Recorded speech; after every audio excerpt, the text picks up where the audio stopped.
Hello everyone, today we are going to be learning exactly how to draw a realistic coconut from scratch. Since we are going to be using watercolors for this piece, please make sure that your initial pencil sketch is kept very light.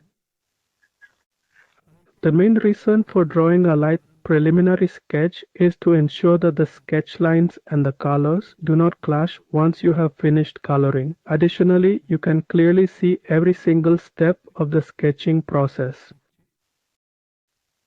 When you start coloring, first apply a light shade of yellow ochre, then you should apply a light cobalt blue to the middle section of the coconut.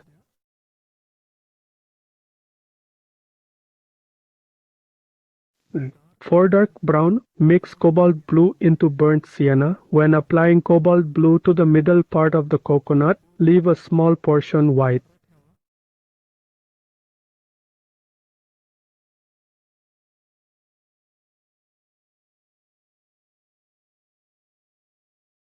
Shadows make your picture three-dimensional.